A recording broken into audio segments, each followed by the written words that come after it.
Hi guys, welcome to our channel. మూడో వారం నామినేషన్స్లోకి వచ్చిన కంటెస్టెంట్స్ లిస్ట్ ఇదే. డేంజర్ జోన్లో ఉన్నది ఎవరంటే బిగ్ బాస్ సీజన్ 9 మొదలై అప్పుడే 2 వారాలు పూర్తయ్యాయి. ఇప్పుడు మూడో వారంలోకి అడుగుపెట్టింది. ఆద్యంతో ఎంటర్టైన్మెంట్తో కొనసాగుతున్న ఈ బిగ్గెస్ట్ రియాలిటీ షో కారణంగా ఇప్పుడు స్టార్ మా ఛానల్ ఇండియాలోనే నెంబర్ 1గా కొనసాగుతోందట. ఈ విషయాన్ని స్వయంగా హోస్ట్ నాగార్జున నిన్నటి ఎపిసోడ్లో తెలిపాడు. అయితే 2వ వారం బిగ్ బాస్ హౌస్ నుండి మర్యాద మనీష్ ఎలిమినేట్ అయ్యాడు. ఇతను ఎలిమినేట్ అవుతాడని ఎవరూ ఊహించలేదు. కానీ గత వారంలో జరిగిన కొన్ని పరిణామాల కారణంగా ఆయన ఎలిమినేట్ అవ్వాల్సి వచ్చింది. అయితే ఈ వారానికి సంబంధించిన నామినేషన్స్ ప్రక్రియకి సంబంధించిన షూటింగ్ నిన్ననే పూర్తయింది. ఎప్పటిలాగానే ఈ వారం కూడా నామినేషన్స్ ప్రక్రియ చాలా ఫైర్ వాతావరణం మధ్య జరిగింది. ఈ వారం బిగ్ బాస్ హౌస్ నుండి బయటకు వెళ్ళడానికి నామినేట్ అయిన ఇంటి సభ్యులు ఎవరంటే రీతు చౌదరి, ప్రియా, మాస్క్ మెన్ హరీష్, పవన్ కళ్యాణ్, రాము రాథోడ్ మరియు ఫ్లోరా షైని.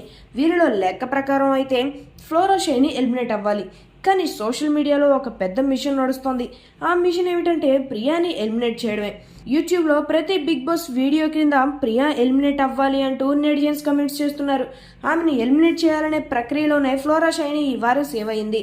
ఆమెకు ఎక్కువగా ఓట్లు వేస్తే ప్రియా డేంజర్ జోన్లో వస్తుంది కాబట్టి ఆమెని పంపేయొచ్చు అని అనుకున్నారు. కానీ ఈసారి ఆమె మిస్ అయింది.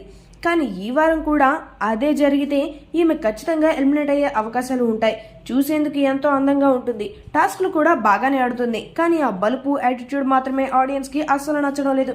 నిన్నటి ఎపిసోడ్లో ఆమెకు చాలానే హింట్స్ వచ్చాయి. వాటిని అనుసరించి ముందుకు పోతే ఈమె సేవ్ అవుతుంది. లేదంటే ఈ వారం ఈమె సర్దుకుపోవాల్సిందే. అయితే న్యాయంగా చూసుకుంటే ఫ్లోరా షైని ఖచ్చితంగా ఎలిమినేట్ అవ్వాలి. కానీ ఈ మిషన్స్ కారణంగా గత వారంలో లాగానే ఈ వారం కూడా ఎలిమినేట్ అయ్యే అవకాశాలు ఉన్నాయి. చూడాలి మరి ఏం జరుగుతుందో. ఇకపోతే ఈ నామినేషన్స్లో కూడా అనేక ట్విస్టులు ఉంటాయట. అవి ఏంటో నేటి ఎపిసోడ్లోని చూసి తెలుసుకోవాలి.